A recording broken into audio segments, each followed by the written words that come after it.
What is up, everybody? Welcome back to High School Never Ends, a pop punk dad podcast. I'm Wingman Steve. And I'm Chris183, and this is Alt-ober, ladies and gentlemen. This is the time of year that we talk about alternative music on the show High School Never Ends. That's right, we depart just a little bit from our usually or normally scheduled program talking about pop punk music to talk about everything alternative, and that means everything. We've actually covered the gamut this year. Steve, we've talked about everything from the Goo Goo Dolls to the depths, the deepest depths of grunge. What's left? I don't know what's left. I don't know. Something automatic. Yes, sir. This is going to be, once again, a very special episode. I say that all the time, but it's just so special once again because we've never talked about this band yet. And to be honest with you, I've never talked about this band with virtually anyone for probably about 25 years, except for the guest on the show today. This guest actually brought up this band, and him and I talked for a couple minutes on it. So I look forward to talking to him just a little bit more. That's right. Well, not that you would know, but you should. Our guest today is Jameson, friend of the show. Jameson, welcome back to High School Never Ends, a pop punk dad podcast. Why, thank you. It is wonderful to be here. And speaking of it being wonderful to be here, we pulled you in because we know that you have a love for the band that we're going to talk about today, and that's REM. But what we did not know is whether or not you're that interested in the album that we chose today. And the album is Automatic for the People. Jameson, what were your initial thoughts when we said, hey, you want to do this album with us? I think the meme I sent was Shia LaBeouf saying absolutely. So it's okay. So you were excited about it. Very excited. And I think that everybody out there should be excited about it, and I'll tell you why. This year for Alt-ober, for the most part, we have not gone with the softball pitches. Steve can attest to this. We've gone away from those softball pitches this year and really have challenged you out there just a little bit more in listening to an album that, whether it be a follow-up to a mega hit album or just one that we really enjoyed, we wanted you to be exposed to something a little bit differently, but probably more selfishly. I really just wanted to talk about these albums that I've never talked about live on the show. So that said, Steve, what do you think about REM? I don't think I've ever asked you that. I like to sleep. I'm a really big fan of sleep. I like REM sleep when you get that real good deep sleep and you get that rapid eye movement. Sometimes I get that on, Friday night into Saturday night into Sunday, because I don't have to get up early for the kid and stuff like that. Sometimes if I have weekend plans, it goes to shit and then I don't get good sleep for weeks, but I love sleeping. Mm-hmm. Thank you for asking. I know I look tired tonight. Yeah, man. So, this album came out in 1992. I think I was about 13 years old, which puts me at about, 7th grade, maybe? Do you feel like that bit that you just did would be more applicable for 7th graders? I don't think that they would know the rapid eye movement. I don't think they would know the sleep cycles at that point in time. I'm pretty sure that I made that joke at that point in time. Yeah, well, you're a funny dude then back then. I am. Nice and so done. How about a real answer before I start getting upset? How about the band REM? A lot of these Alt-obers, these episodes that we're doing, are kind of going to fall under the same thing. Like, I don't want to beat the dead horse and say the same thing over and over again, but a lot of these alternative albums we're talking about are ones where it's like, okay, I like this band. This band is fine. I know a whole bunch of singles, but I never got too deep into it. REM, I would say the same thing. I think I don't know much. I want you guys to teach me if you know anything about Michael Stipe and like what kind of person he is, because I didn't look into his personality that much. He seems interesting. He's got that look. He's got that sound. And I will say that I had, when I was, I guess in 1991, when Out of Time was very popular, and I guess that was kind of their breakthrough. They've been around. Their first album came out in '83, so I was just born that year. But Out of Time was very popular in 1991 because of the song "Losing My Religion," at least to me. And I have a very clear memory of owning the cassette tape.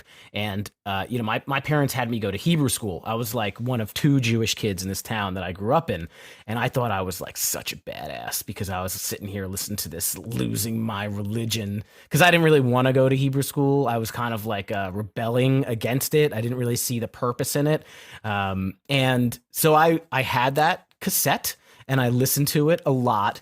And other than that one, I don't think I've listened to a full REM album at all. Like I know your big hits and your Shiny Happy People and Stand and all those, but I don't think I know anything too deep.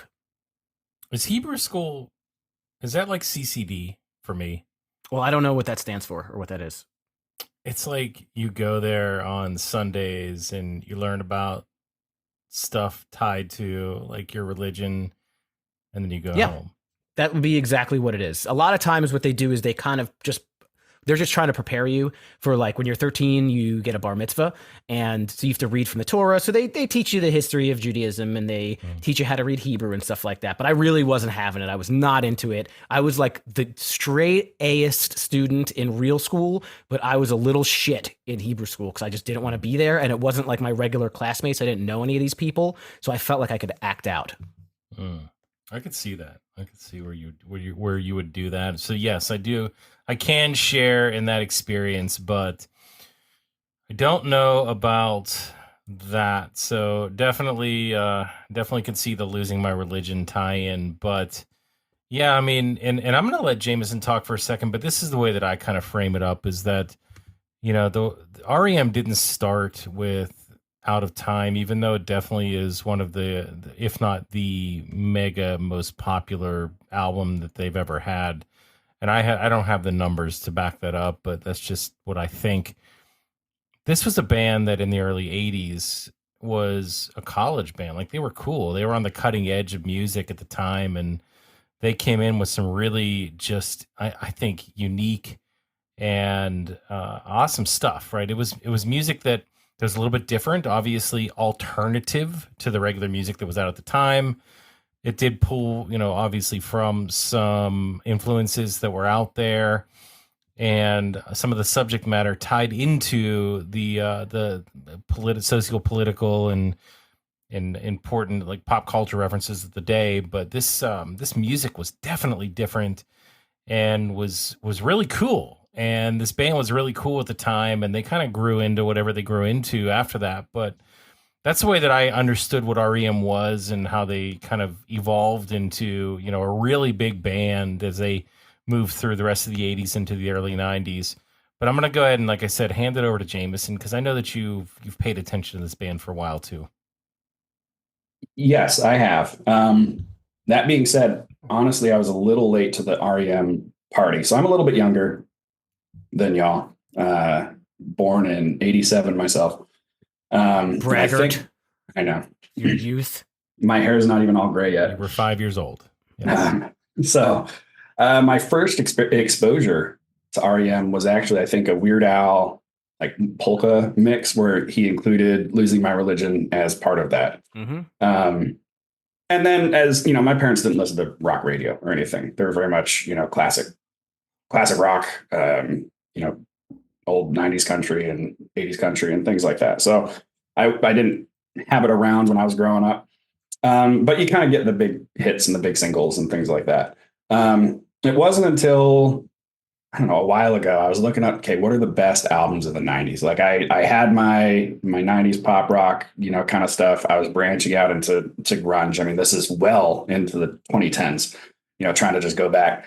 And somebody said, this album, Automatic for the People, one of the best albums of the 90s. And I gave it a listen and I bounced off so hard because I thought it was terrible.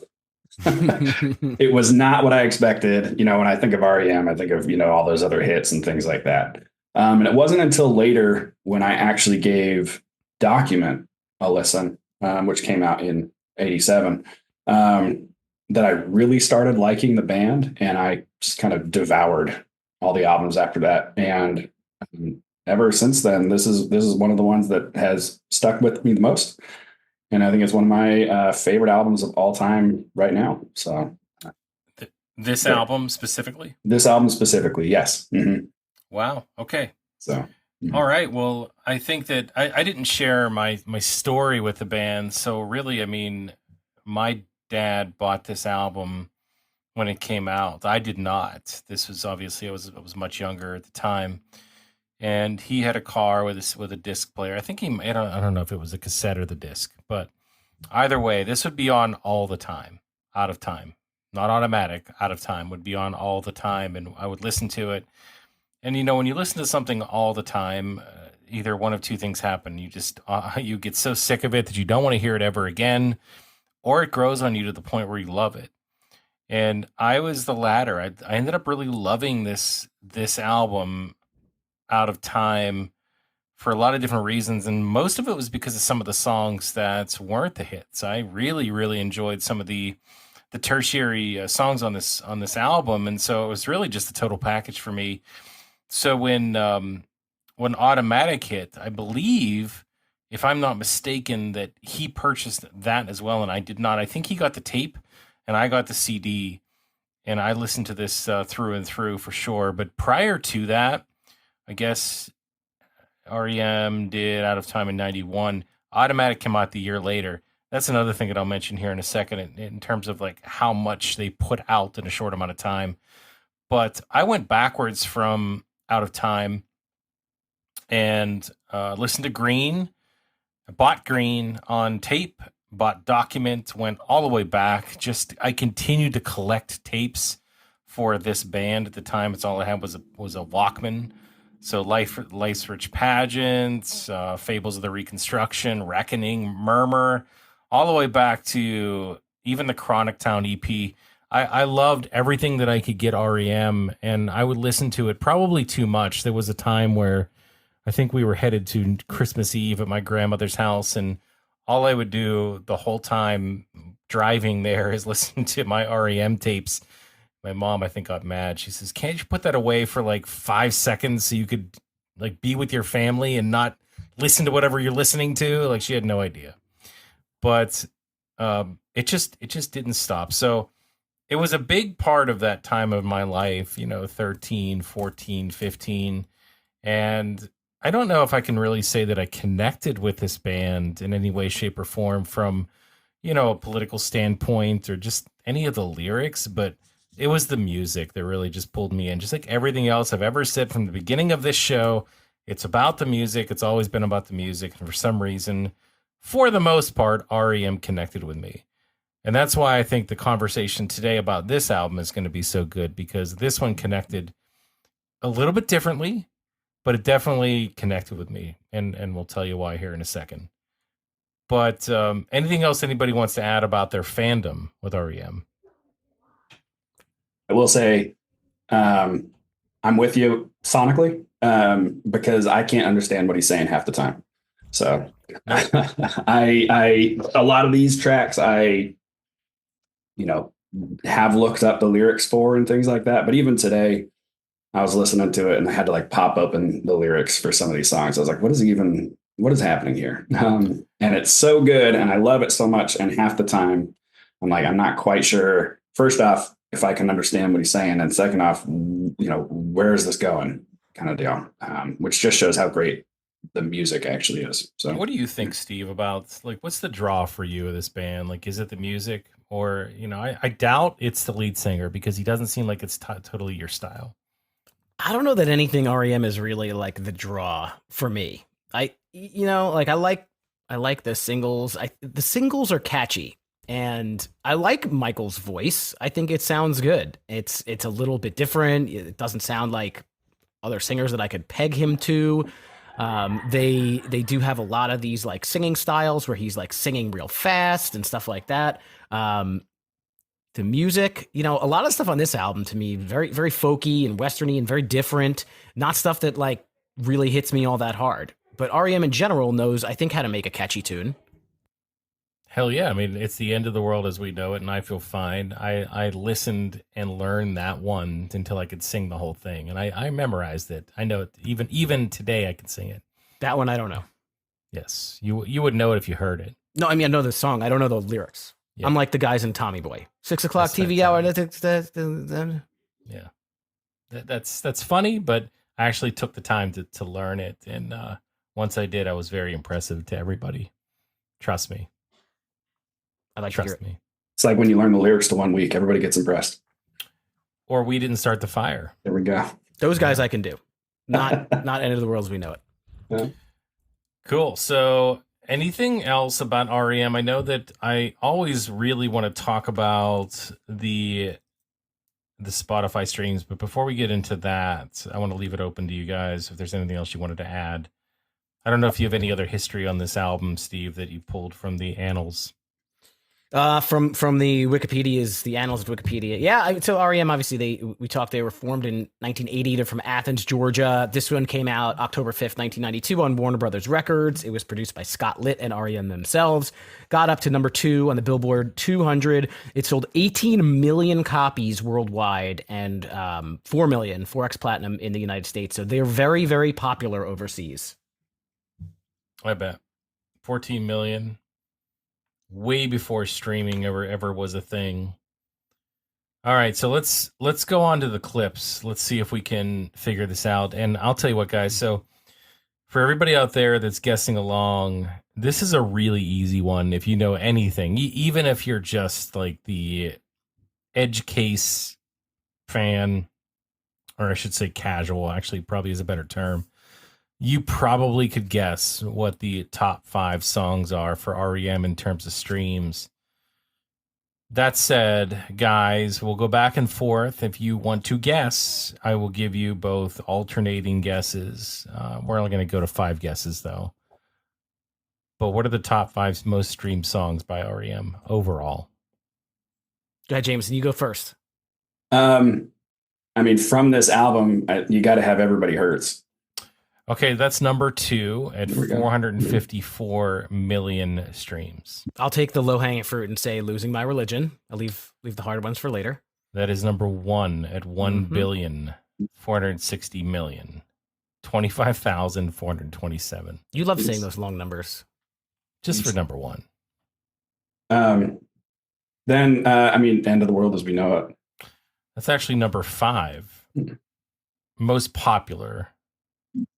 So number 5 most popular is The End of the World as we know it. So you guys are missing number 4 and number 3. I think I'm gonna say "Man on the Moon." That's number 4. Okay, I'm not gonna be the reason we lose this, Jameson. Don't All fuck right. it up. The one I want to say is Stand, but I don't know if it's accurate. That's an Eminem song. Stand. Oh, sorry.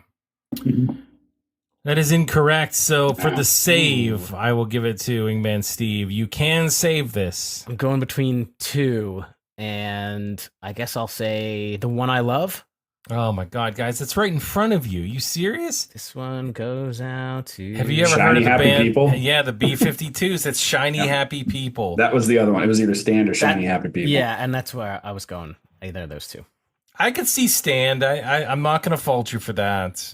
But Shiny Happy People was number 3. So this is the top 5 most popular is a heavy mix between equally actually Automatic and Out of Time. A little bit of Document sprinkled in there, but that's what people like the most. So hopefully you guys out there that were playing along, you won too. If not, now you know. Do you guys know much about like Michael Stipe and his personal history? Does he have any like exploits or weird things about him or stories, or does he stay out of the news? I don't know much about him as a lead singer. I think he's pretty quiet. I know he was really good friends with Kurt Cobain. And I think they were talking about, so I'll be honest, I have purposefully not looked into a whole lot of kind of lyric meanings and stuff like that, especially on this album, because it connects with me. And I don't want to like, we all have those songs where we look up what somebody was doing in an interview and you're like, wow, that kind of sucks. And so I've purposefully not done that. But with Michael Stipe, I think he was talking with Kurt Cobain, trying to get him out of his kind of drug slump. I don't know what you call it, addictions, I guess. Because Michael Stipe, I think, had kicked the habit previously and kind of knew Kurt was doing bad, and so they were talking about doing a band together, which would have been really cool. Wow, didn't know that. Yeah, and I think this album, I think they said, was in Kurt Cobain's CD player when he died. So Automatic for the People, really? Mm-hmm. Yeah. Wow, that's crazy. Mm-hmm. Okay. I mean, that's what they say. I don't know how accurate it is, I guess, but folklore, I suppose. Right. No, that's cool. Yeah, I don't know very much about Michael Stipe. I know what I know from watching MTV and, just kind of, I think I had a documentary CD at one point or DVD at one point in time that I watched, but just seems like a very quiet guy, just, very even keel. Pretty much it. I mean, I don't really know if there's much else about him. I know when they won a whole bunch of awards at the MTV Video Music Awards, which I forget which year it was obviously around the early 90s, 89, 90, because it was for Losing My Religion. He had like all these shirts on and he kept taking off the shirt to show another shirt. And they all had political charged messages on them, but I can't remember what they were. But it was at the time, being, probably 11 or 12 years old, I had no idea what they were talking about, but it was just cool that he did that. So I'll say, as someone who lived in Ohio for a couple of years, he mispronounced Cuyahoga. How does he say it? He says Cuyahoga in the song, and I had to stop and go look it up. I was like, was I crazy for all the time I lived there? And apparently not. He just messed it up. I was actually they're from Athens, Georgia, I believe. Mm-hmm. And I was in Athens, Georgia, probably, less than a year ago, but it was just a place.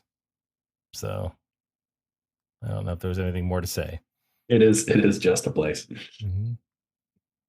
Cool. Well, guys, I mean, that's all really I have to share here with this. I mean, let's just kind of dive right in, right? I think that this is the best time to do that. And for a 32-year-old album, yes, that's right. There are some of you guys out there, including, I don't know, Jameson, you said you're younger than us, but we could do the math. But there's definitely some people out there listening to the show that are younger than 32, so this album is older than you. I still have mine. It's still in decent shape. I'll tell you why it's not in excellent shape when we get to that point. There is a story. All right. But let's kick it off with Drive. So I think the best person to start with is somebody that probably didn't listen to this as much. Maybe we'll start with Wingman Steve and me. Okay, yeah. Talk about the intro track. Drive. This song, this one starts kind of like a Western, and I'm getting this vibe. These guys are. It's hard to put yourself in the mindset where REM and this type of album is like an alternative album. So I guess I don't know what it's alternative to, because when I think of alternative, I think of a little bit more rock and grunge, and this is it's a little westerny, a little folky and stuff like that. It's got the acoustic guitar picking. I like the repetition in the verses in this song. The whole, hey kids, and then there's the other, where are you? It's smack crack all these things that he kind of is changing the words around, but he's repeating things and doing it a little bit differently. What if you? Maybe you. The strings add a nice element. It's not a song that screams like rock and roll to me, but I like this one. I think it's pretty good. Jameson? Well, he does tell you to rock and roll, though, in the song. He tells you that, yes. But there's no mosh pit when they do Drive. Yeah. I don't think. There is not. So I think this is a really interesting way to start an album. It's just nothing for like 3 seconds, and then it's just an acoustic guitar doing a little arpeggio and a bass. And that's how it starts. This is how this whole album starts, which is normally you kind of think of albums and they just kind of hit you from the front. And this does not do that. I have no idea what this track is actually about. I know that album in general, deals with a lot of topics on like death and suicide and kind of making through some things and stuff like that. And so this does feel like a pretty nihilistic song, but I don't know, one way or another how it's supposed to be. I do love the electric guitar that comes like crashing in, just partway through the track, which I think it sounds really cool to suddenly have that just come in, and the whole song just kind of continues to move. Like the bass is never still; it's always doing something. The guitar is always doing something. I mean, it's a really kind of slower track, but it's never still, and I find that really interesting. So, Steve, you had asked what this is an alternative to, so I did the research. And I will tell you what this was an alternative to in 1992. The other big albums that come out that year were Michael Jackson, Dangerous, Garth Brooks, Rope in the Wind. I have no clue. Nirvana, Nevermind. So maybe not necessarily that much of an alternative to that, but it was definitely different. The Wayne's World soundtrack, which was heavily classic rock slash Ballroom Blitz. I'm not sure. Def Leppard, Adrenalize, not the same. Crisscross, Totally Crossed Out, Jump. different. The Black Crowes, The Southern Harmony and Musical Companion. Then we had Billy Ray Cyrus, Some Gave All, which I don't know if that's the one with Achy Breaky Heart or not. Album of the year. Garth Brooks also put out The Chase. I guess that's another album. Michael Bolton put out Timeless, the classics. I wonder what those classics were. No attempt to ask Glenn. Ice Cube put out The Predator, and then Whitney Houston had the Bodyguard soundtrack. So that was what was going on in the world. Okay. Yes, sir. I know you wanted me to go through that. I could sense the excitement. I did. I like it. Speaking of excitement, Out of Time, I told you guys how tight I was with that album. So the first inkling of listening to what REM was going to bring with Automatic was this song. And I remember that on MTV, they would play like short clips to tease this. It would be like upcoming from REM, and they would show this. It was a black and white video. And in the video, Michael Stipe was being carried across a crowd surfing type of situation in this hat. And it was, I don't know, it was just really cool because it was a cool visual of him being kind of tossed across a bunch of hands that were holding him up. And it wasn't just that, though. It was the music, and it was that riff, that like I always have a hard time doing it on the show because I lose it in my ear. But listen to the riff that kind of starts you off, and then it starts over again, and then it starts over again with every single blurb of lyrics that starts over again, over again, over again. It's so cool the way they do that. I think that this song's haunting. It's catchy. It's everything that I wanted in a follow-up song to one of my favorite albums at the time, when I was that age. It was darker. It was kind of, had a mystique to it because of that. And I think that obviously, Michael Stipe's voice throughout this, it stays steady. And it just adds to the overall just feeling of the song. You feel just a certain way. I don't know what I feel. I don't know. It just fits with everything. It's slow. It's plodding. It's deliberate. I don't know what other words to use here, but it was really cool. It sounded cool. Okay, that's kind of what it was. And so I always kind of thought that this was a great track to kind of start things off with.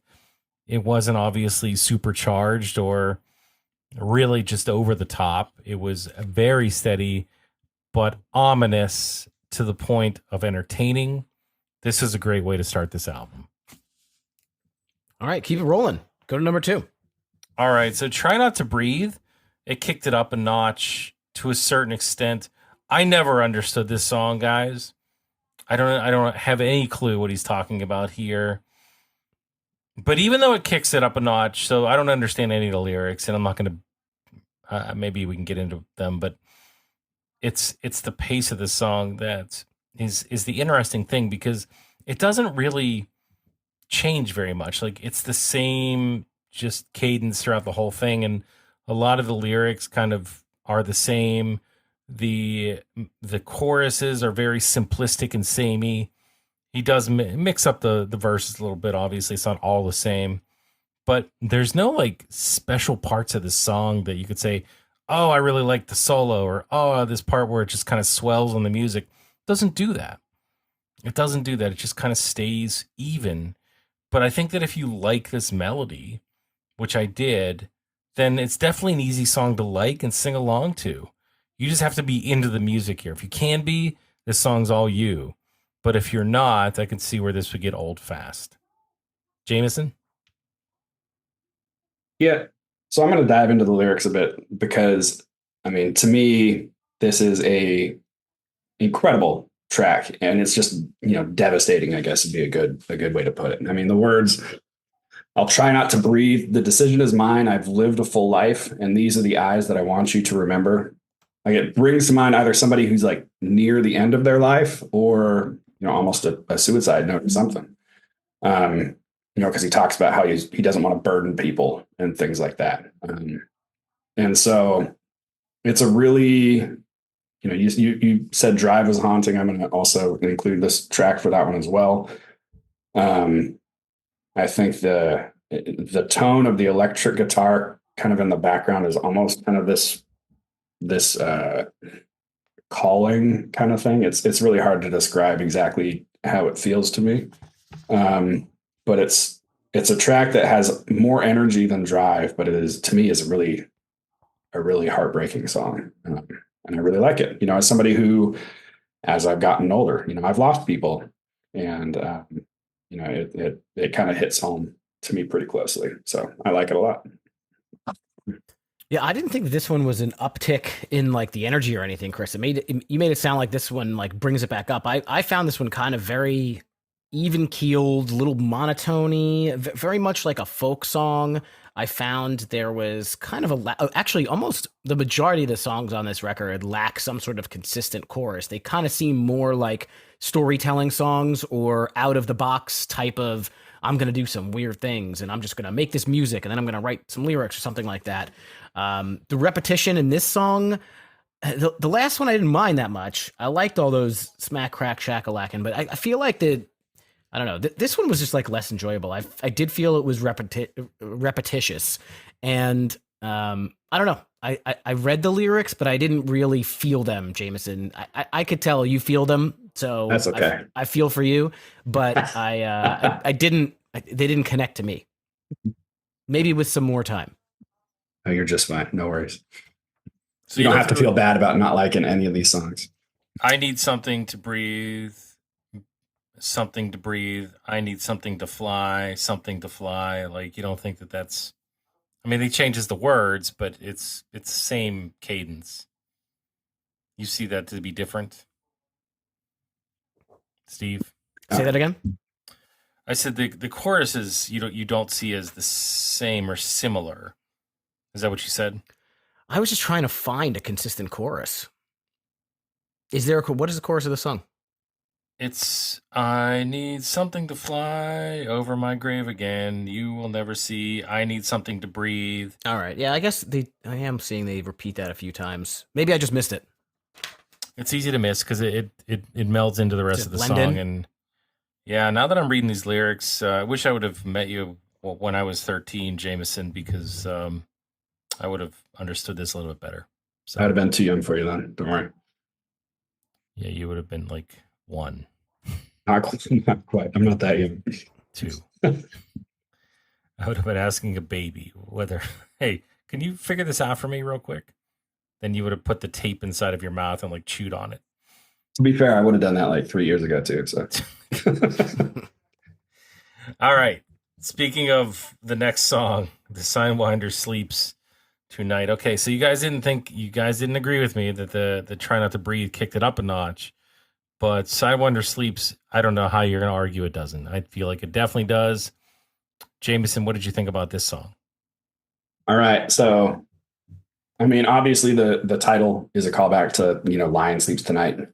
And his little falsetto that he starts with kind of follows along that line, which I find pretty entertaining. But this is finally a bit of a break from the bleak tracks, which I love, but it, sonically it's great. It's a really entertaining, lighthearted, jaunt, really. I think Jaunt. has I like jaunt. that word. I feel like they use that at medieval times. Yeah, the jaunt. It's a nice jaunt.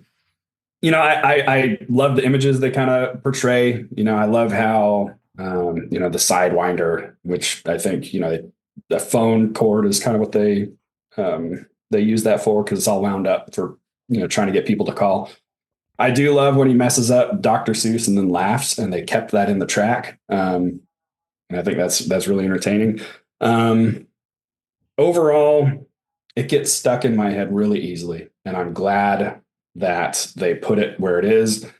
I'm glad that they have the strings, because it kind of moves it forward along as well. But I also love how it ends on a chord that's not resolved.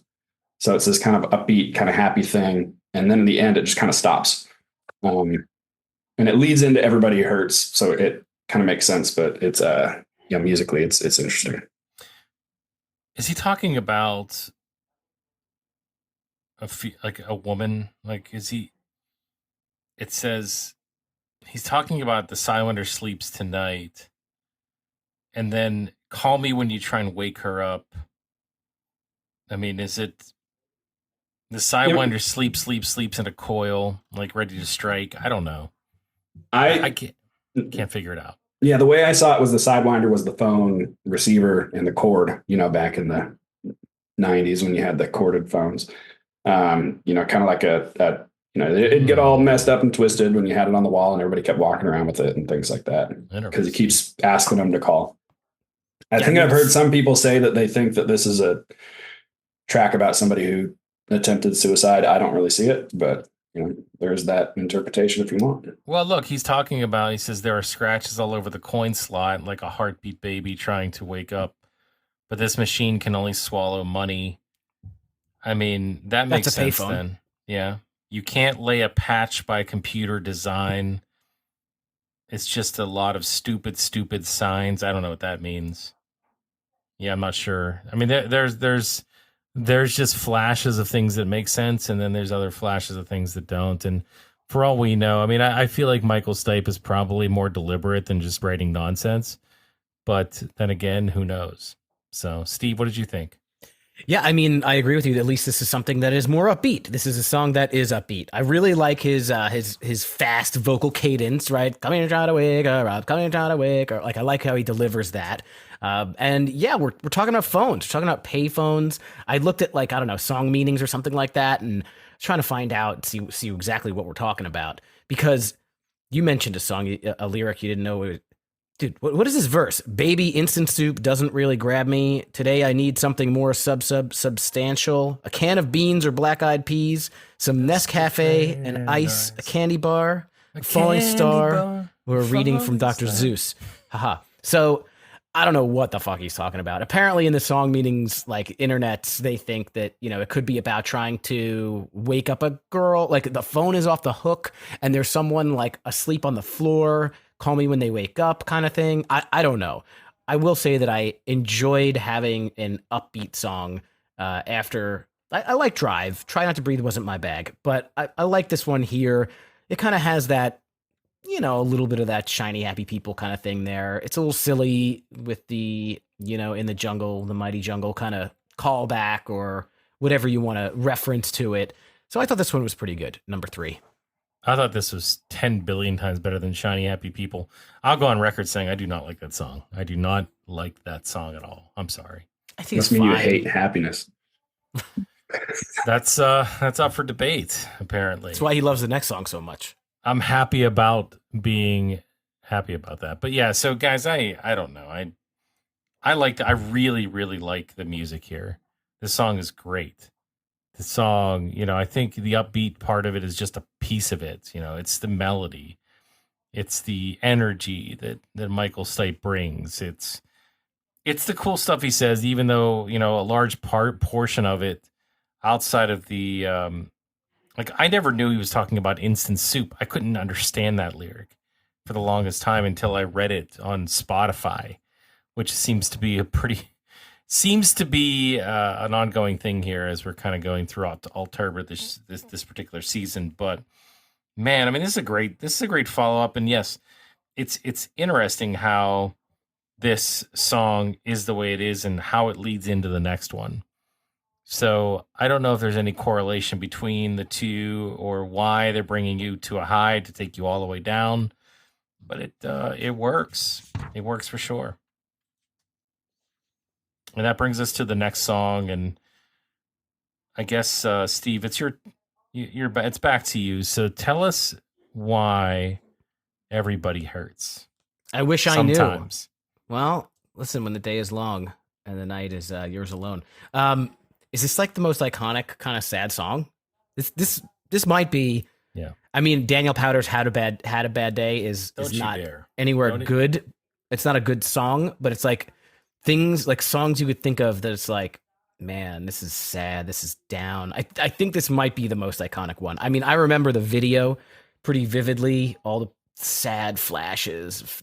They're walking on the bridge or the highway or whatever. It was a highway and there's like abandoned cars. Everybody gets out. Super slow for most of it, but it picked 4 minutes in. They're like, all right, let's just pick it up. I'm surprised. This got to like 29 on the Billboard 100. It's kind of crazy that like such a sad, slow song would do so well commercially, but I think there's a place for it. And I think it probably connected with lots of people. And it's true. Everybody hurts sometimes. So hold on.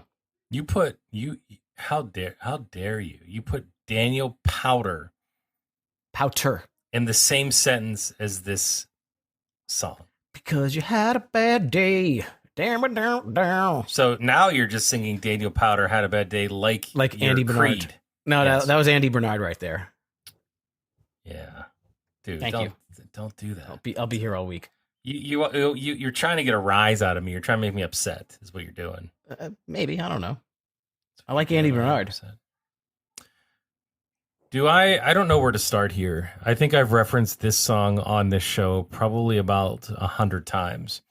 And I've listened to this song throughout the tenure of my lifetime, probably like 100,000 times. This song, yes, this is the iconic, quintessential, I feel bad about something that just happened, and I want to feel worse because it makes me feel better song. And it works. It worked every single time. Everything that went wrong with a relationship in high school, this song. Everything that went wrong with a relationship in college, this song. Every time I didn't get whatever it is I wanted when I was 13 years old or 14 years old, this song. Your parents are like, oh, he's listening to Everybody Hurts again. I put it on my headphones, not loud in my room. I wasn't. Don't take him to the movies tonight. He's all upset listening to Everybody Hurts.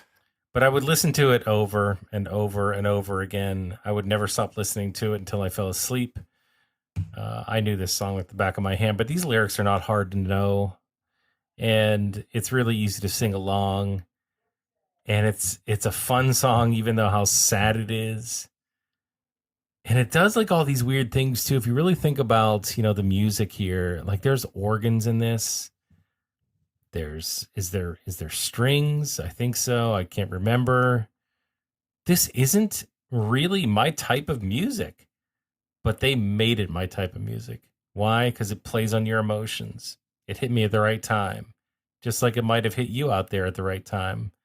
And let's not discredit it. It's a great song too. Like they put together an amazing song with a great video too. That really, just like Steve said, it just hit the mark of what they were trying to communicate to us with this. So I can't say enough about this. This is just such a big part of my life. I don't remember another sad song I would listen to. I think this was the one for a lot of years. Did you listen to this when your daughter went to college?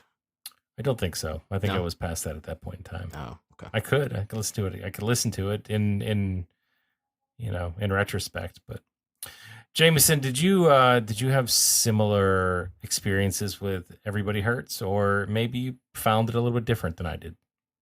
Yeah, I mean, Elephant in the Room, like it's a massively overplayed track, right? Everybody knows it. It was all over. 450 whatever million views or million plays on Spotify, you said. That being said, one of the things I think about when I listen to the song is their track Radio Song off of Out of Time when they're singing about it, and they're like, it's the same sad song. The radio sucks. And then their next album has this song on it that's all over the radio. But anyway, that's neither here nor there. I think that if you have not listened to this track, like when you are really sad, you're missing something. Like if you're just doing it, on a random Friday afternoon, and the song comes on, and you're like, wow, this is kind of lame. Like that's one thing. But if you listen to it, like when everything does suck, it hits, And I think I don't know if I, nerd out a bit or whatever you want to say. Culturally, it's a really interesting song. All these lyrics we've been talking about for the previous 3 songs and all the lyrics that are in the rest of this album, we can be like, what on earth are they actually saying? And this one, Michael Stipe is very, very clear on exactly what it's about. And this is the song that's about, hey, you can make it through. Like, yeah, life can suck, but you can go through. And so I think that was like a super deliberate choice. He has friends in these bands that are, dying or in drugs and all this kind of stuff. And they put out this song. And so, I found it really interesting. And musically, like you said, it's got some really cool stuff. It's in 6/8 time. It's got this little like wood block at the beginning of every measure, which, is kind of like almost a metronome kind of thing. It changes keys from major to minor, like 3 different times. Like it's not a boring song musically when you kind of get down to it. But I think its biggest sin is that people played it all the time. So my favorite part was when it's kind of after the music had swelled with the organ music behind it, and then it went back down to if you're on your own in this life, the days and nights are long when you think you've had too much of this life to hang on. And then he gets into everybody hurts, everybody cries. So hold on. And then that swells again. That's very powerful. I like that. I think that's my favorite part of the song right there. So Wingman Steve. Oh, I started. Oh, that's right. You forgot already? Oh my gosh. I thought you had more to say. I was trying to give you another chance. Well, he talked so long. He's like taking a nap on the chair behind him, and we're still talking. Well, I'm sure you took a nap during the next song because there were no lyrics. It was just music. So, yeah, a little early on a record for an instrumental. 5. I don't really have anything to say about it. You weren't that into this. Didn't do anything. You weren't that into this, no. Nah. Okay. I thought it was great. I love this instrumental. I did not like it at first. As a younger kid, I didn't care. But as time went on, like I learned to appreciate this one. It's nothing that like crazy, but it just, for some reason, it just grew on me. I don't know. Jameson, what about you? Yeah, I agree. It's really early for like an interlude. I think it's needed after Everybody Hurts to kind of reset. Everybody Hurts is 5.5 minutes or whatever, and then it has this little short interlude. There's no real melody to it. Like it's got a upright bass, I think is what they're playing, and then these kind of like rhythm guitar, so to speak, just kind of doing along. And there's this what sounds like a lead guitar being played with a violin bow, I think is what that kind of higher sound is. It could be an electric violin, I don't know, but it's just kind of noodling. It doesn't really follow anything. It's called New Orleans instrumental. It kind of hits that, if you're walking late in the rain down a street and it's just stuff happening and things like that, it kind of hits that feel. I'm going to New Orleans tomorrow, so maybe I'll listen to hear this that song when I'm there, and maybe it'll do something for me. I would say that's definitely a great idea. Activated New Orleans instrumental number 1. If you do that, then Sweetness will follow. Will it? Okay, good. Mm-hmm. I don't know if Sweetness follows down in New Orleans. I heard it's a rough city. Mm-hmm.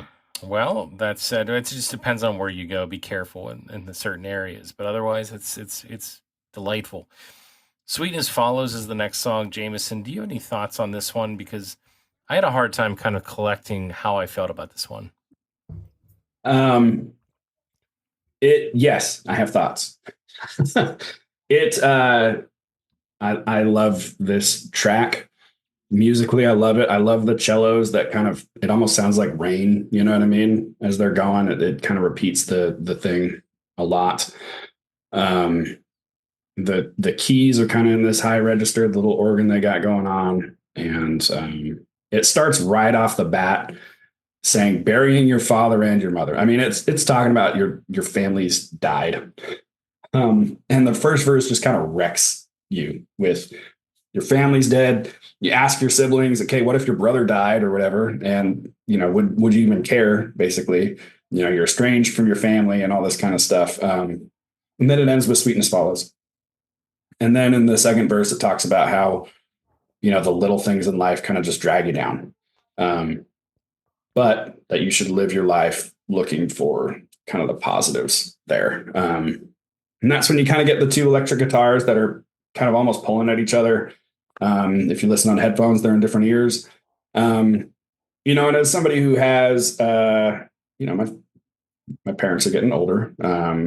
My siblings and I used to be really close, and now we're really not anymore. And so it's, trying to work out, how to be connected as we're scattered across continents and the globe and things like that. I don't know. I from what I understand, I think Michael Stipe said this song is not positive at all. But to me, it's kind of about finding those joys and trying to stay connected to the people while they're here, because who knows what's going to happen next. So I guess that's it. And it's okay if nobody, I don't want to you have to like it now because I have family that's getting old, you know what I mean? But, so, yeah. Oh, I think we can relate to that for sure. And I look at it this song a little bit differently. I'll tell you what, again, as a younger kid listening to this album, I didn't connect with any of that. It was just a song. But, now it's, the time in our lives that we're in now, it's a little bit different. And I think at the time, living at home with mom and dad, they're younger, the kids are there, your brother, sister, live under one roof. These kind of things, they don't resonate. But now, like you said, with things being different and life taking its course the way it does, we're fortunate to be around. We're fortunate to have the people that we do, but things go fast and things happen quick, and you have to do these things. You have to appreciate the little things. So I think, all that was true. But I also think that the music here, so it's like an acoustic guitar with some kind of reverb to it. It's a really cool sound. I really, really enjoy what they're trying to do here. And it's that the low note. So they stick with, and I don't know musically what that means or what they're doing, but a lot of the notes that they use are very low on the lower end. And to me, it gives off emotions. It seems like it's emotions of tough times. There's so much feeling in the music here. And it ties in amazing with the meaning that you just kind of put to it, Jameson. So I think this song is just great. It's a masterfully done song. It doesn't do anything but make you feel the whole entire time. And at the same time, and I'll end with this, it's funny that Michael Stipe's voice singing over all of that makes you feel good about the light at the other end of the tunnel. So he's kind of like the beacon here over this music that sounds so downtrodden and tough. I think it's it gives you the best of both worlds. So I really, really had a connection with this one for sure. Not in the same way back then as I do now, but I think either way, the music here is phenomenal, and the message is definitely awesome once you think about it in a little bit different of a way. Steve. Yeah, when I'm listening to this for, somewhat the first time, I'm like, man, this album is just fucking dark, dude. It is dark. Reading the lyrics, we're 6 songs in. There's only been one upbeat number, and this is just a brooding downer of a song. And I kind of think that there is a positive spin somewhere underneath, but I don't know, man. I don't like listening to this. I didn't enjoy listening to it. It wasn't something that I wanted to go back to. Maybe I need to have more years and more experiences with it, but it wasn't something that really hit me. I was just like, ugh, I don't think I need to listen to this again. Okay. I mean, look, it's very 90s too. Like I think it just feels better in the early 90s somehow. Like I don't know. So a lot of this music just does, and there's nothing wrong with that.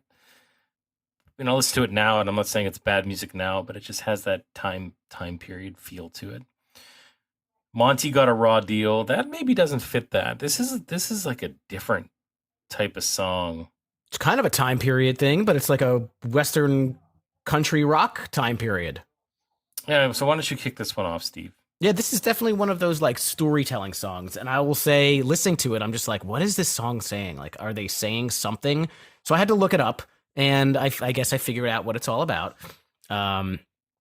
It's like a fictitious, or actually, it's based on the life of Montgomery Clift, who was a movie star from the 50s and the 60s, who potentially was a closeted gay person, but he couldn't live that way.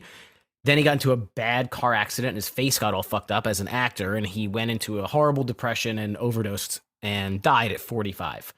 So, I mean, to say that Michael Stipe was clued into, these particular types of stories or these people, whether he went through it or whether his friends were going through it, it seems to be something that he is interested in singing about and writing about. I thought that the song itself was a mid-tempo story tale like song that was more enjoyable than some of the other ones. I think that's about all I got. I like to think that he is telling a story, but I feel like he veers away from that story a little bit with some of these lyrics. I listened to what you say about what Monty and the whole Got a Raw Deal. It makes total sense with what you just said. But I don't know. I saw the ocean meet the man. I saw you buried in the sand. A friend was there to hold your hand. Said walk on by. I don't know. Like, is he saying he's trying to hide by burying in the sand? I don't know. I guess. I don't think this all ties to that, but again, I think that just kind of is the ebb and flow of an REM song. But I like the tempo here. I really got into the song a lot. I do get into the song a lot, I should say. This one just had a really cool, like I said, a tempo to it. It had an energy. This one was a little bit more upbeat in a good way. And yeah, I mean, despite the words of the story itself, I've had fun singing along to this one. So even though, again, it was obviously a devastating story about a guy that did get a raw deal, I always enjoyed this one. Jameson. Yeah, it's weird to say it's a pleasant little track based on, what it's about. I had no idea what the lyrics were going for. It was pretty clearly a story about a very specific individual. The album in general deals with a lot of kind of darkness and mortality stuff with individuals and tells these stories. This track, for some reason, gave me kind of a nautical, almost like a pirate kind of feel. You say country, Steve. Me, like they got this concertina going, I think, in the, up there. It's, I don't know, the guitar is kind of bouncy. And the bass they're playing, I think, is another upright bass. Like there's no consistency in the bass lines and things. So I don't know. It just seemed kind of bouncy and kind of pleasant, I suppose. But I do find it pretty interesting that it just kind of ends. It seems like a really short track, and it is one of the shorter ones, but it's also over 3 minutes long. And it just kind of ends after the second time it plays the chorus, which they've done a couple times on this album now. It's kind of interesting. Yeah, the song construction is very strange overall for a lot of these, but we can ignore that. We can ignore that in Ignore Land. Who's this Ignore Land? Is this mine to start? Because I can start this one. Did you say it's cool for me to start this one? Sure. Okay. Thank you. This is probably one of my favorite tracks on the album. It's I don't know, maybe it's just the energy here. Let me see what my notes say outside of I love this one. I never really had any idea what they were talking about. And I think it's pretty clear what they're talking about. Now, when I take a look at the lyrics, I mean, it's obviously a political. It's a political commentary on something. I don't know without looking it up exactly what they're trying to talk about. Just something they're really interested in 1979, which I wouldn't know much about because I was 1. I was 0 actually at the time. But they call out a bunch of different years throughout the 80s and early 90s. Obviously, he's super frustrated about stuff that's going on. I got to feel like this is something to do with conflicts overseas, not sure. But it's the music here. It's fast paced. It's infectious. It's cool the way they kind of kick things up and the way he delivers these fast paced lyrics. The sped up parts of when he starts really like getting into it, I thought was clever and fun to talk, fun to hear, fun to sing. I don't know. And then he does talk about 1992 in this one, and that's when this album came out. I don't know why that's specific, but he does. Outside of this, again, it's just a fun track. It's fast. It's easy to get onto. I just didn't really pay attention to the political aspect of it. So if it's about something awful, I never knew. But I'm sure you guys might be able to clear that up a little bit more. Go, Jameson. Yeah, it's pretty clearly a very kind of scathing commentary on the United States and its people. I just looked up real quick 1979. And apart from the song from Smashing Pumpkins, we got, the Soviet Union invading Afghanistan, Soviet-Afghan war, Iranian students in the U.S. Embassy during a hostage crisis. There's, American Airlines flight crashes and things like that. Rock and roller cola wars. I can't take it anymore. There we go. Yeah. I mean, this song to me kind of illustrates their song construction, which I think, based on the little I do know about Michael Stipe, I think he does it very purposefully, which is they construct the song to emphasize the message. And so the whole thing of Ignoreland is, we flood the media to distract people from what's actually going on. And then the song Ignoreland, I mean, he's speaking really quickly. There's just a lot of information. He's just kind of dumping over and over and over again. And it's really hard to kind of absorb everything that's happening. And I think they did that on purpose because it highlights exactly what's going on. It's probably more poignant now than ever if we really think about it, but I'm not going to get political. So. Aside from whatever he is saying politically, because he's saying some stuff that's political, this one is a jam. It kind of starts off with this like 80s montage type vibe in the beginning, lots of words, kind of changes into this like funk type of thing. And I love the spit lyric style. Dun, dun, dun, dun, dun, dun, dun, dun, dun. Like he's going fast. And it's got a real tasteful fuck. Like you can barely even tell that fuck is in there. So fuck you, man. Fuck them. And I thought this one was really good. I liked it a lot. Yeah, they do tasteful fucks pretty good. They REM does. They're not REM highlighted. Across the board.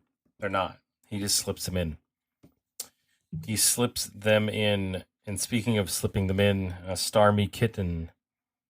Is this another one that has that similar tasteful F? I guess I think maybe the line "Just fuck me, kitten" is kind of the only thing I liked about this song.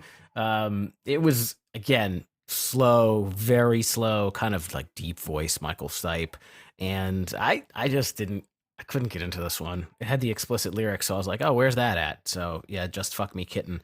But as my cat meows into the microphone, that was thank you, cat. Not one for me. I'm trying to figure out what this song's about, and I never looked it up until right now. To me, it's kind of a relationship that's run its course, except for the physical side of things. But so "Star Me Kitten," star is that censoring out the word? It is. Apparently, it's a reference to a Rolling Stones track, but also apparently Meg Ryan recommended the change. She was hanging out with them or something like that. Oh yeah. And she was like, I would never be able to buy an album that had profanity like on the cover. Oh, And come so on, he was Meg like, Ryan, get out of here. well, in the 90s, she lived in some small town or something like that. I don't know. And then, everybody's got parents that got different stuff, and so he changed the title to Starmy Kitten, kind of. Yeah. Interesting. This track is different. You got to say that. I think it has an aura to it. And aside from the F-bombs, it's very, very, I don't know if lounge singer-esque is the right way to put it, but it almost at the time gave me like some kind of weird Elvis vibes too. I did not know what Starmy Kitten meant way back when. I still, until now, I didn't know, and now you just kind of cleared that up. We cleared it up together. We all did. Even you guys out there, you helped me figure this out for the first time. Can you believe it? I don't really feel like you guys are as excited as I am. I'm Well honored done. to be here. I can appreciate this. It's a special moment. First time. One thing that I'll throw in here, which we didn't talk about at the beginning, was Automatic for the People. And this is probably a good place to talk about it because we only have a couple songs left. But do you guys know where that came from? I don't. Why this album was called that? I do not. So I watched some kind of documentary on this a long time ago, and they talked about this, and I think it was one of those MTV shorts or something that they kept showing over and over again. And really what it was, I don't know whether it was in Athens or somewhere else, but there was this family-run diner type of establishment that on the wall or on the front, or maybe it was their motto somewhere hung in the restaurant, it said something like, great service is automatic for the people, or something to that effect. Or maybe it was just automatic for the people. I'm going back 25 years on this one, but they liked that, they saw it, and they kept it. And that was why they called this. So it was something that's simple, something they saw in a diner that just caught their eye, and they called their album that. So that's that. I don't understand what the shape on the front is. I have no idea, but maybe one of you guys out there do. So this little known next track is a track that definitely has a lot of references to it. But Wingman Steve, do you believe they put a man on the moon? I think most likely they did. Could they have faked it? Yeah, maybe. I don't. I'm not a fake moon landing type of guy, but I love the movie Man in the Moon with Jim Carrey. Like it was a fantastic movie, and it's crazy that these guys wrote a song about Andy Kaufman so many years prior. Like, how did I read that they had the music to this and they just had no idea what to write about, and he was, I don't know, walking around or something and then decided to make a story about Andy Kaufman. Like, how does he come up with this shit? But as a single, as a popular song, as a movie, I think I like everything about this. They're talking about all the games. This one is very, very catchy. This is your classic single, and I like the narrative talking about Andy Kaufman. When that movie came out, I kind of got a little fascinated with it and with him, and is he really dead, and all that other nonsense. And I know that we're not talking about the movie here, but to me, they actually kind of go hand in hand, because I think that movie makes me appreciate the song even more. Yeah, and that came out how many years before this? I forget when Jim Carrey put that movie out. Was it late 90s? That was the late 90s, yeah. Yeah. So it had to have been 7 years later. Go ahead, Jameson. Well, I think first off, right now starts the best 3-track ending to any album ever. Is my very bold statement, opinion. That's bold. Yeah, and I stand by it. But I have no clue what the song is about. I heard, apocryphal knowledge. I heard that Michael Stipe wrote it because he wanted to put a song with more Yaz in it than Nirvana's Lithium. I don't know if that's true or not, but it makes me laugh when I think about it. But it's really interesting because this is one of the most popular songs on this album, but it's very specific and you don't really know what's going on. They're singing about board games and then, whatever else is happening. Everybody hurts. That can apply to everybody. Man on the Moon does not apply to me at all based on my understanding of the song. I will say I love the harmonies of when he says, Andy, did you hear about this one? I love how they shape that. And I love his Elvis, hey, baby, in the song. I think it's just fun. It's a really good track musically and lyrically. I don't know what's going on, but it doesn't feel like over 5 minutes, and it is, but it doesn't feel like it. It feels like it goes by much quicker. It doesn't feel like that at all. Like, it feels like it goes by much quicker. You're right. That's a sign of a good song, though. This song's so catchy. It's hard to really get caught up in that time, though. You feel like you're into it in every single aspect of it because you love to sing it. There's places where you're just obviously singing it more because you understand more of the words. I go back once again and look at this and know that I definitely didn't even know how this song started. Did you know that the first line is Mott the Hoople and the Game of Life? I did not know what Mott the Hoople was. I had no clue. I didn't even know what he was saying, but I sung it anyway. Mott the Hoople is a 1969 British rock band. Yeah, all the young dudes. Mm-hmm. And there's no reason why it's in here. That doesn't make any sense, right? It has no ties to Andy Kaufman. It has no ties to anything. And the Game of Life. So yeah, he goes back and forth between naming off board games and staying on topic, which is Andy Kaufman, which is what he kind of wanted to make sure that this was about. But did Andy Kaufman have anything to do with the moon landing? No, he didn't. So he didn't until Man on the Moon came out and there was a movie and it was tied to that. But prior to that, no, nothing at all. So there were also some references to Mr. Fred Blassie and a Breakfast Mess. I had no idea that was a 1983 film called My Breakfast with Blassie, starring Andy Kaufman and Classy Freddie Blassie, who was a WWF manager. Okay, and it was a parody of something else, and I had no idea. Like, I just was singing these things, and the other thing is there were lines like, Andy, are you locked in the punch? I didn't know that it may have had a double meaning there. It may have been a double meaning between, obviously, his exploits in wrestling, but also it had something to do with some of his punchlines didn't necessarily land with everybody or something there. And then maybe he just didn't get to a punchline that always landed because he was controversial. So, or maybe he was locked into the character so much, like he's locked into his own punchline, like all that crazy shit that he did. Could be. And the last one I'll bring up is, if you believe there's nothing up his sleeve, then nothing is cool. Are they talking about the myth of the moon landing, potential myth, or the potential myth that Andy Kaufman was faking his death? I think it could be either way. So a lot of things here that could go either or.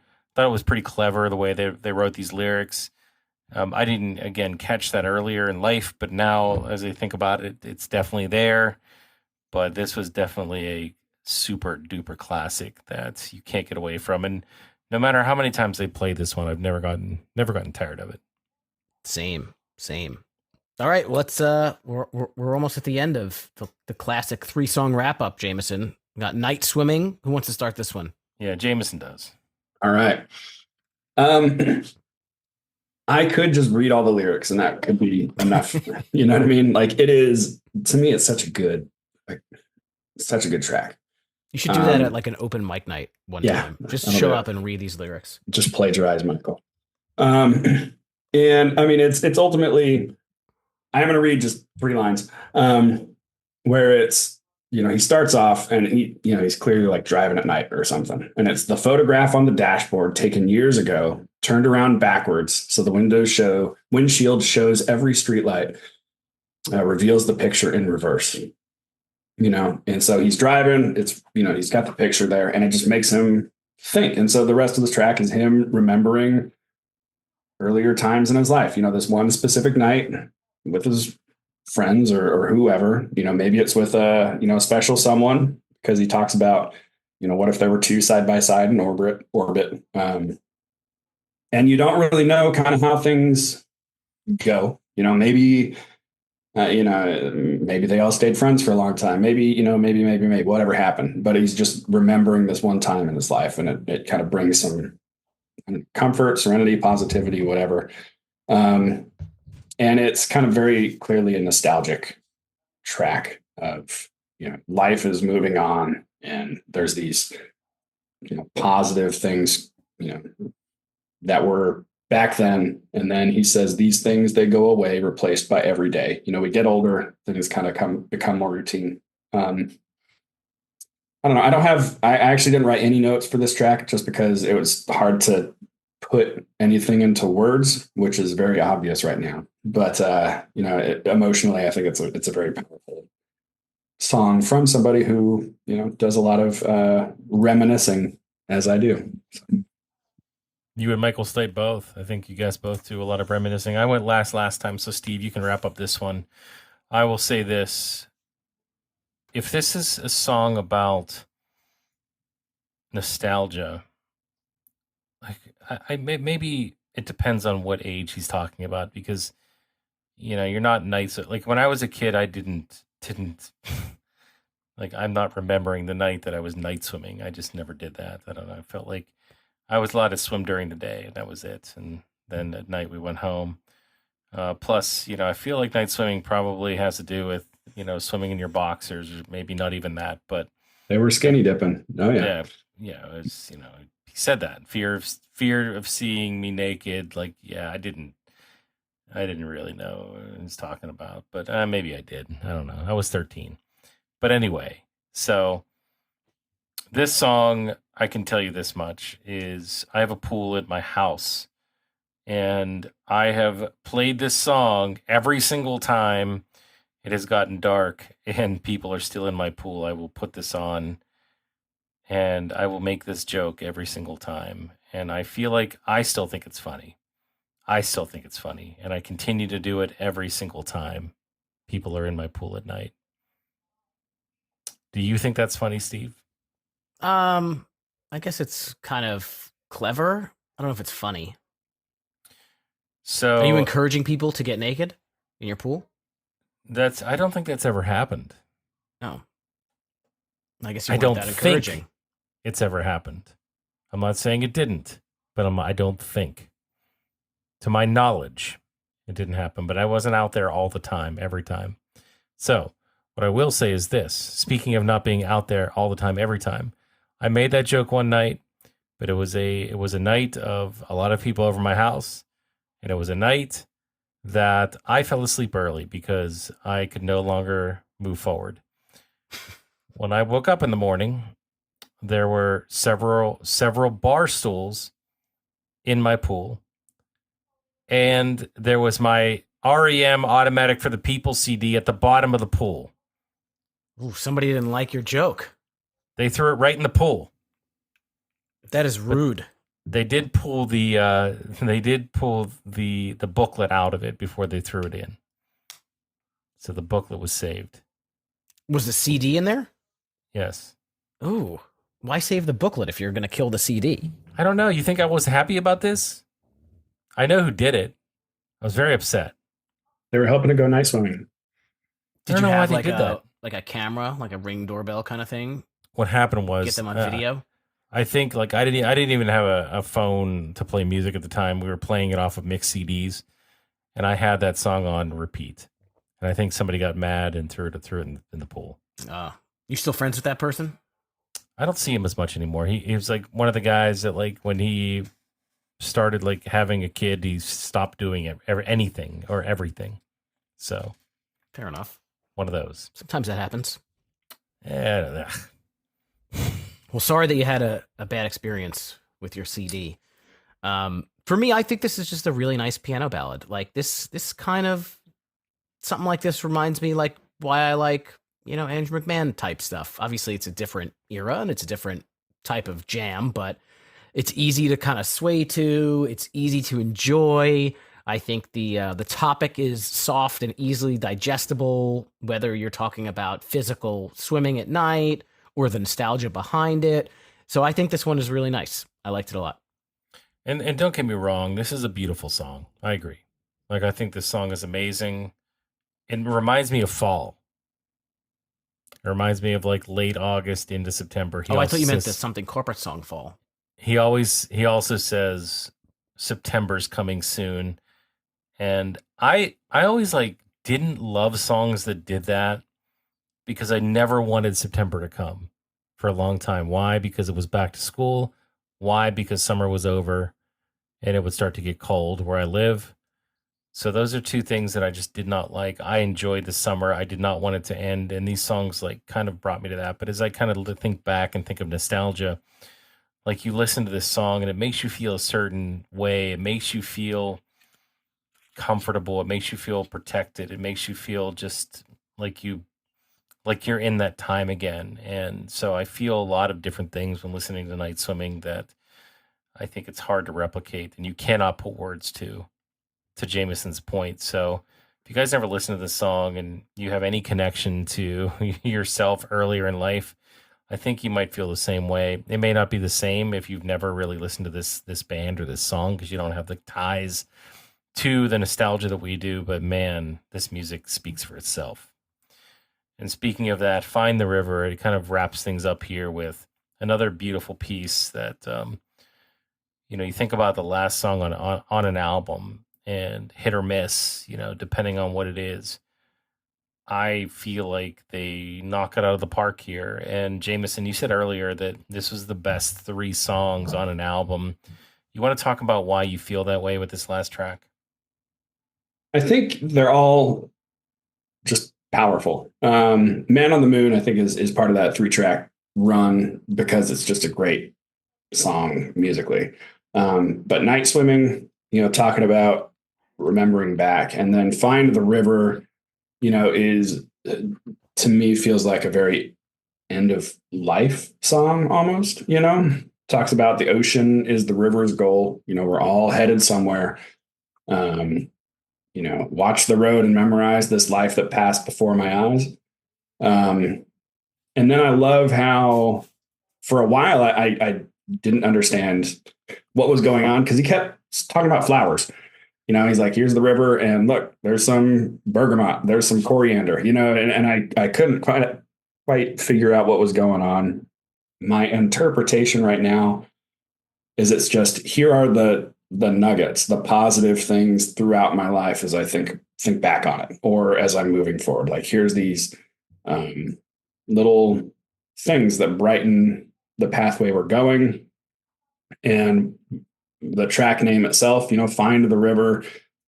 I can't imagine Michael Stipe's view on religion is very positive, but who knows? But it does seem kind of a afterlife kind of thing. We're all headed towards this one great whatever, and so that's kind of how it speaks to me very poignantly. And the music is just fantastic as well. So he lost his religion. If you're just reminding you about that, that is a Southern phrase, so it's not about necessarily actually losing your religion. So interesting. It's a good thing you're here from the South. We wouldn't know that. Steve, what are your thoughts on this song? I mean, I guess it's a nice song. I don't have the nostalgia or the deep influence of this one, but it kind of sounds to me like a Willie Nelson song, and nothing really against that if that's your thing, but it's not really my thing. I don't know. It kind of, you guys don't get that vibe from this one? No. Maybe if you hadn't listened to it before and you just were listening to it for a few times. That's very specific. Willie Nelson. Sounded like Willie Nelson to me. Okay. I don't disagree. I think people have said it's a pseudo country Western album. I could see that. I don't think REM said it themselves, but I think people have said it, and I don't necessarily disagree. The music critics. Yeah, it takes you through life. It takes you through the different things that are important to him, and Me, my thoughts are flower strewn with ocean storm, bayberry moon. I've got to leave to find my way. I mean, there's a lot of things that he's saying there about choices that he's made, things that he can and can't remember.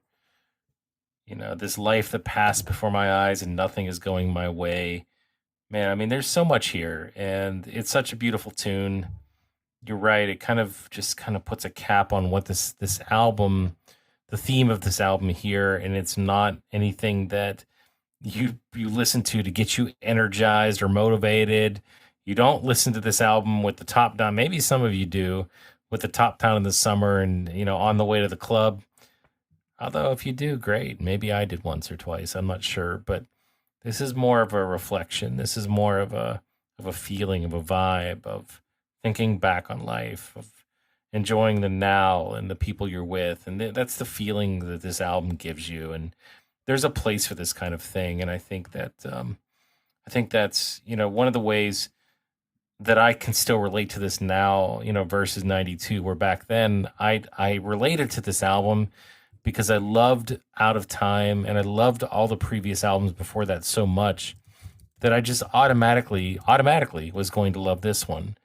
And this one was so different, but it was still REM that I still attached onto it, regardless of the fact that I didn't communicate into my brain what the lyrics meant. It didn't matter. I just wanted more REM, and this gave it to me. And this gave me a lot of the similar things that I liked about Out of Time. Because I remember, if you remember what I said at the beginning of the show, I liked Out of Time for a lot of the tertiary tracks, and a lot of the ones I liked were very, very like deep and dark, like low. Like I liked songs like that, and this album brought more of that. And so I think overall, again, this is why I connected with this one. This one was a little bit less, I guess, dark and brooding and more inspirational, but still it had that just light feeling of being in the moment. So honestly, you're right. I love the way that they kind of ended this up. And that, guys, brings us to the end of the album and a good place that we can kind of transition over to the next segment, which is ranking it. I'm going to bring a little bit less energy to ranking it today because this album is, on the mellow side. So we're going to do it that way. We're going to explain to you guys out there what ranking it is. This is where we rank our top 3 favorite tracks from the album that we're talking about. And as we mentioned during this Alt-ober, we are talking about the REM album, Automatic for the People. And for the most part, we enjoyed this one. So, Steve, do you mind kicking us off with your favorite 3 tracks from this album? Oh, me? Yeah. In order. I'll start. In order. 3, 2, 1. Okay. Number 3, I'm going to go with the nostalgia Night Swimming, even though I didn't have it in my top 3. And then I was like, man, somebody destroyed Chris's CD because he played it too much. So that's got to be my number 3 favorite song. Number 2 is definitely Ignoreland. I may have given Ignoreland my number 1 spot, but Man on the Moon gets number 1. And Ignoreland was just really cool, and I didn't know that song before this little exercise, and I really thought it rocked. But Man on the Moon has just a lot of... I mean, I've heard it a million times. I hear it on the radio today. Again, the tying it back to the movie and the Andy Kaufman thing, and I have a little... interest in that whole thing. So I think that's going to be my number 1. That's probably, well, maybe not. That and Everybody Hurts probably the most popular, but that's my favorite. Jameson? Yeah, I will say it's really hard to do. I'll do Find the River as number 3. And for number 2, it's between 2 of them, but I will go ahead and say, Sidewinder Sleeps Tonight. Got to get a little bit of upbeat something in there. And then number 1, Sweetness Follows by a landslide is one of my favorite REM tracks ever. So I'm going to go with a little bit of chalk here, and I'm going to go Ignoreland number 3, Drive number 2, and Everybody Hurts number 1. And it's simply because of my connection to the song and the many nights that didn't go my way that I listened to this track and it made me feel just a little bit better. It's got to be number 1. Steve, Jameson. I'm sticking to it. That's cool. I'm curious. Yeah. This was a very popular album of theirs, and they had a whole bunch after this. A lot. They released albums up until 2011. Do you guys listen to all of them? Is this like the best one? Where's this one sit in the lore of REM? So yes, I've listened to them all. I actually did Jameson definitely has an entire REM discography ranking. I do. I knew It was it. one of my rankings. I put this one up at the top. I love this album. This is their 8th album in 10 years, which is wild. And each one of those 8 albums just knocked it out of the park. Like the absolute monster that was REM's consistency from the early 80s through the mid 90s was incredible. Hey, Jameson, can you do me a favor? Yeah. Can you do us a favor? Yeah. Can you make a Spotify playlist of the essential REM tracks, and we'll put it in the show notes? Sure thing. I will do so. I think I think that's a task. It's like homework, but I feel like you're gonna really enjoy it. I'll do that. You guys can't see the smile on his face. I'm going to give you my feedback though, so you got to be ready for that. How about you give me your feedback first? But this is not the album that hit the highest of the charts. I think Out of Time was more popular. I think Monster actually chart wise was more popular, interestingly enough. Which is kind of interesting. But yeah, no, this for me, this is absolutely up there. After kind of the mid 2000s, they lost a band member who died. And so there were some changes and things, and they kind of went into a slump, but they ended on a really positive note with Collapse Into Now. So I did not listen to Around the Sun and Collapse Into Now. Those are the 2 albums I didn't listen to. But so Jameson alluded to it. Steve, you got to hear this. So they put out albums in the following years: 82, 84. So they skipped 1 year. I thought Murmur came out in 83. 82. There was a deluxe edition in 83. Okay. Then 85. So the next year. 86. So the year after that. 87 was Document. 88 was Green. And then a little bit of time. So they took a little bit of a break. 2 years. In 91, they put Out of Time. Maybe 3 years, depending on when it launched. 92 was Automatic. Took 1 year off and then put out Monster. The next year, New Adventures in Hi-Fi. 2 years, they put out Up, and then 2 years Reveal. So they started to slow down when they got to the late 90s. Seems to be on a 2 or 3 year span. So man, did they put, like, you're right, it was crazy how much content that they were putting out in so small amount of time. And it was all good. And I think that was the thing, they were able to be consistent. But for me, where does this rank? That's a tough one. I did listen. So I missed those 2 albums towards the end, but I did own Accelerate. I do own and listen to a ton of Reveal. I loved Up. I love New Adventures in Hi-Fi, and I know that's a polarizing statement, but I really got into that album a lot. Monster was actually the album when I first saw them live, was during the Monster time frame. Where does it land? I don't know. It's hard for me to do that. I never really thought about ranking them at this point in time, but I'd say it's definitely in the top 5. So I'll take the easy way out, but I'll think about it. Maybe I'll post it afterwards. All right. Well, we did it. That's that. We did do it. So guys, thank you for listening today. We got a chance to talk about a band that, again, we've never talked about in 4 years of the show, REM. And once again, for myself and also for Jameson, this is a band that, goes way back for us and that we're big fans of. And, these days, there's a lot of people that don't know about REM or never heard of them, or maybe only heard one song. But this is a band that, we were little bit tighter to, that we knew a lot of songs, and I owned a lot of albums. And maybe some of you out there are the same. So we'd love to hear from you and tell us what you think, if you agree, disagree. If you want to know more about this band, we'd love to talk to you.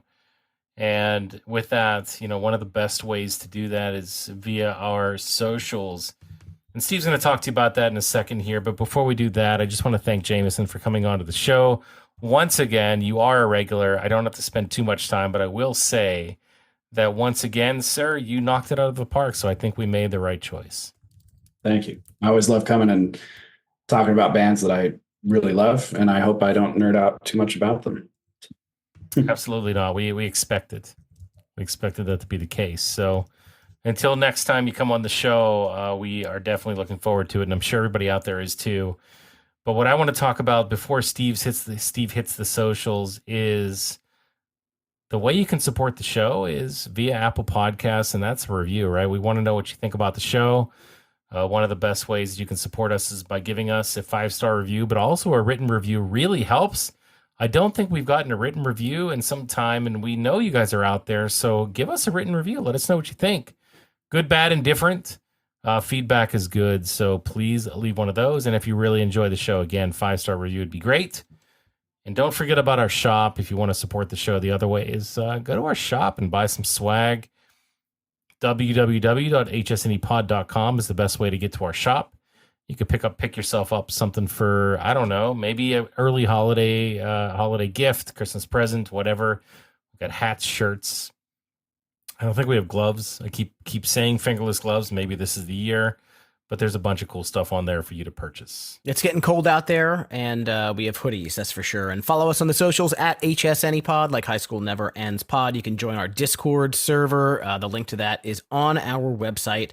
Lucky for everyone, October has 5 Thursdays in it, so we have one more week with Alt-ober. What are we going to wrap it up with? We shall see. Until then, keep on rocking your dad bods, throw up your rock hands, and blast the pop punk. Hey, thanks for listening to Dragon Wagon Radio. If you're enjoying this show, check out DragonWagonShop.com and get yourself some sweet merch while supporting your favorite indie podcast network. That's DragonWagonShop.com.